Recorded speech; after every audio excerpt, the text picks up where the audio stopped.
title is could have been also conversion between spirituality and anti-Semitism, or between anti-spirituality and anti-Semitism, as you will see.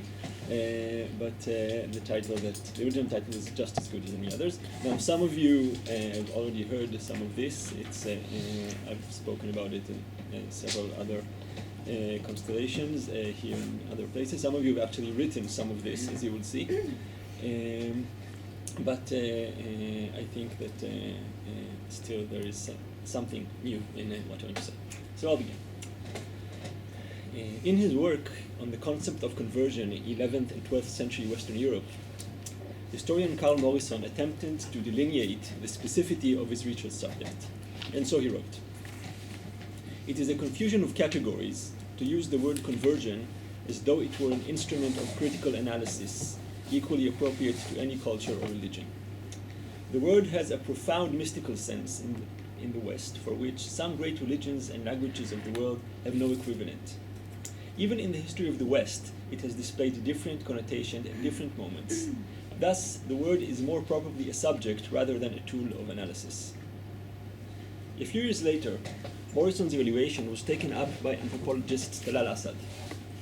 While not debating the historical framework presented by Morrison, Asad tried to widen the scope of what we can understand as conversion, and in a way, preserve the term as a discursive tool in a less historical and more pragmatic manner.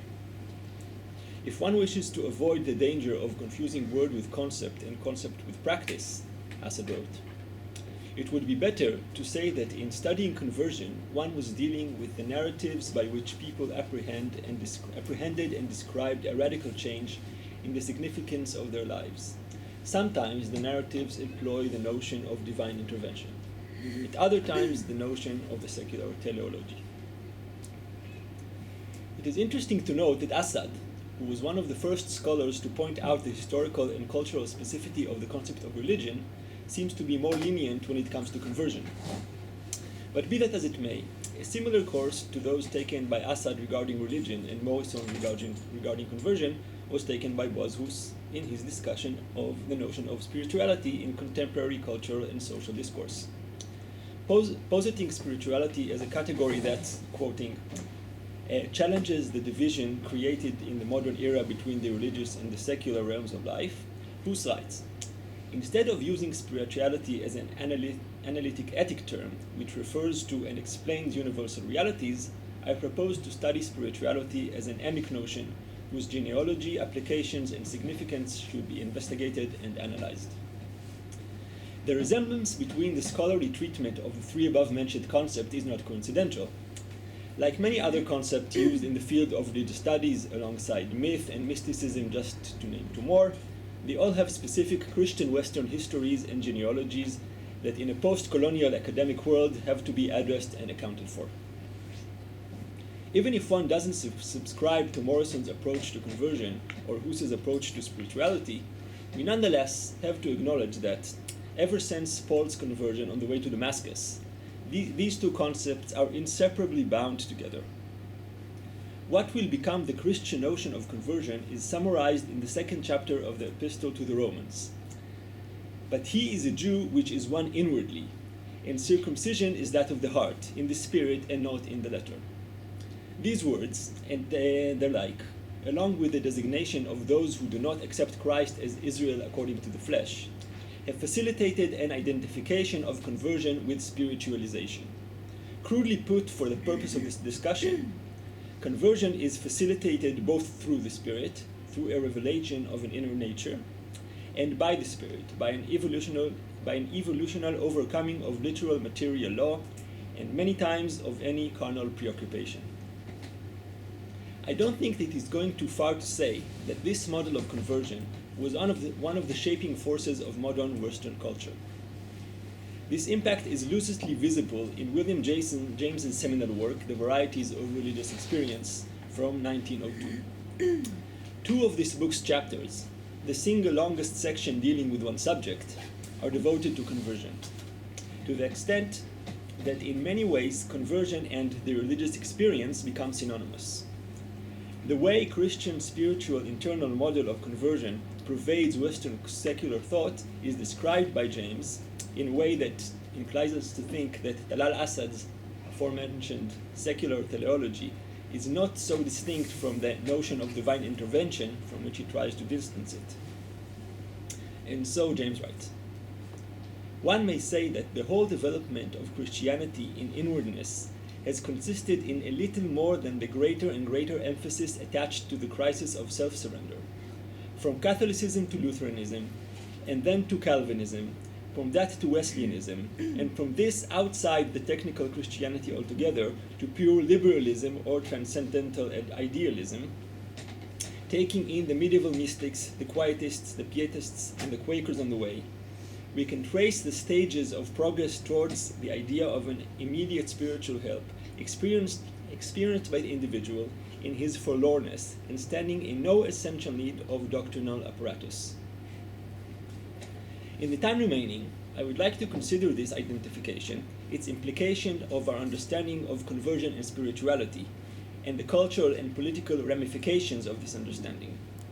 I will do so by resorting to some examples from three modern conversion narratives of Jews from the German Kulturraum in the first half of the 20th century. Nathan Birnbaum, who after years as a secular Zionist and later a proponent of secular Yiddish culture, became religiously observant in an Orthodox manner. Leopold Weiss Muhammad Assad, who became a Muslim after an intense engagement with the Arab and Muslim worlds, and Franz Rosenzweig, who after almost resolving to convert to Christianity, nevertheless decided to remain a Jew, as he wrote. Two of the narratives I would like to mention, those of Weiss Assad and of Rosenzweig, were already considered together in the aspect of their approach to Islam in an article by Yossi Schwartz. Schwartz argued that both these Central European Jews turned to Islam when encountering the crisis of European culture, and both did so while developing a systematic theology of conversion. In this context, he mentions that although James's book was translated into German on the very year it was published, 1902, its influence cannot be traced in either of these conversion stories.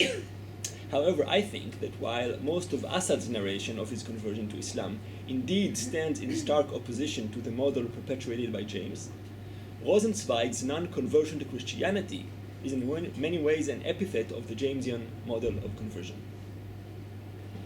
This point is exemplified through their respective presentation of the conditions of their conversion. Assad, who converted to Islam in Berlin in 1926, describes the day his decision to become Muslim took place. He and his wife were riding in the Berlin subway, and he noticed that all of the other passengers looked unhappy and distressed.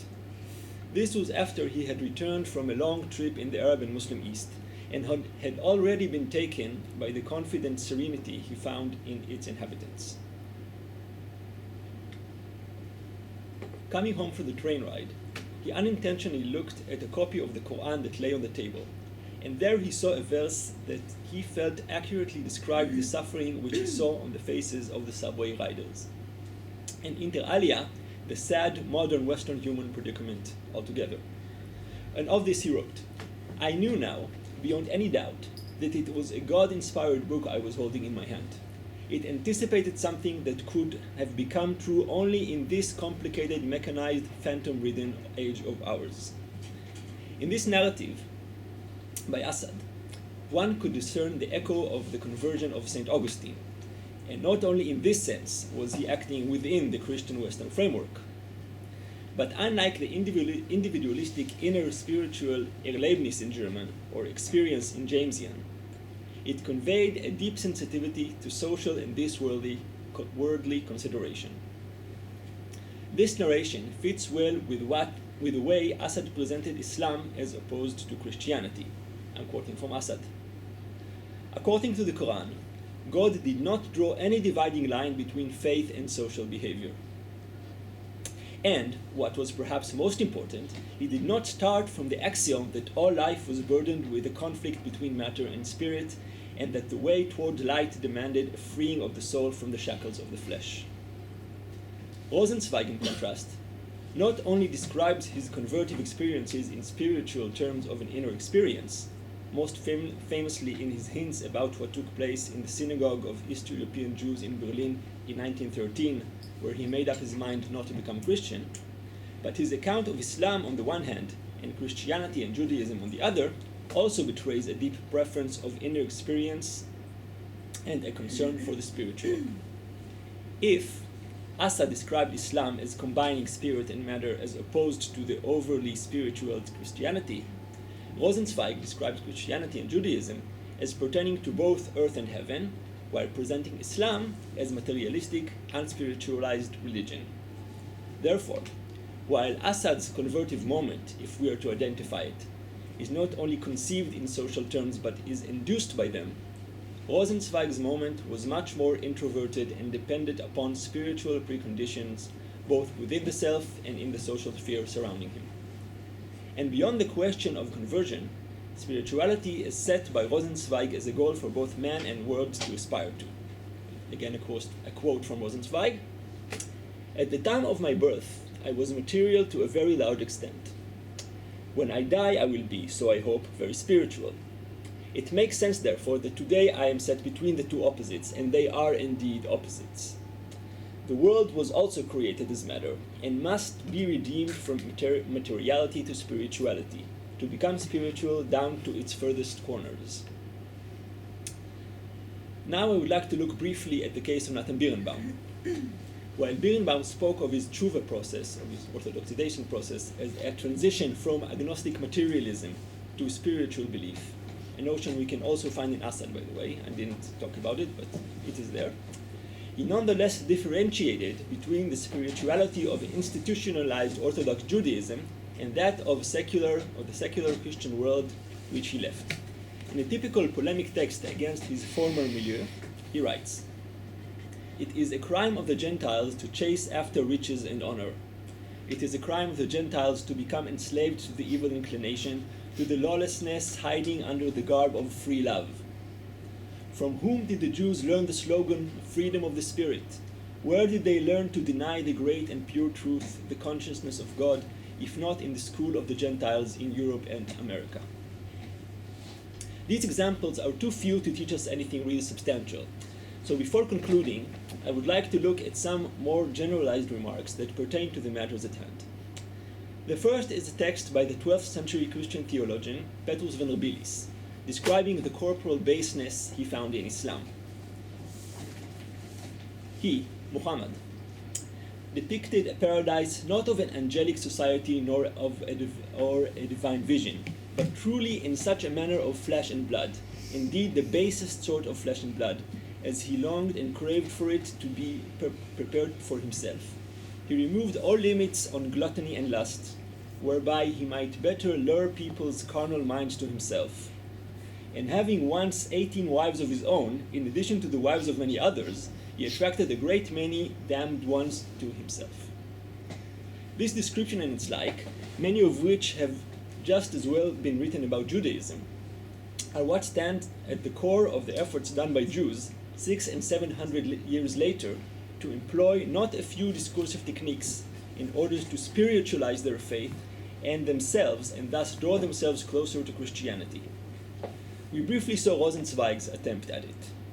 The fact that it took place in Germany, the forefront of Western and Central European Judaism in the face of East European Orthodoxy, most threatening to Jewish attempts of spiritualization, is not surprising, and it is worth quoting Stephen Asheim on this matter. Germany spearheaded the movement to dismiss the ethnic component of Jewish faith and to radically spiritualize it. The general German preoccupation with Geist was employed to denationalize Judaism and sublimate it in purely religious expressions. In this context, Asheim also mentions Buber, of which he writes, "Buber was attractive precisely because he offered a Jewish spiritual vision that was purged of orthodox religious ritual and obligation. At times, his more enthusiastic readers, like Marga Zussman, confused Buber the man with the message he had brought. The young Buber, she wrote, we regarded not as a person but as pure spirit." Perhaps the most telling is a quote from a turn-of-the-century pro-Jewish text, written by German Protestant theologian Friedrich Nibelgal. And he wrote this. Who doesn't know Jews in whom the Jew is hardly seen anymore because they have acquired a countenance that is spiritualized from the inside and has become spiritualized in the Christian and German sense? One of the forces belaying the predominance of the concept of spirituality in modern religious discourse is, I believe, an embedded polemical impulse against non-Christian forms of religiosity. With no malintent on the part of most of its proponents, the category of spirituality is still nonetheless a category endowed with anti-Semitic and anti-Islamic subconscious. The fact that this is truly a pro-Jewish endeavor on the part of Nibelgal only serves to show the problems embodied by the discourse of spirituality and its juxtaposition to conversion.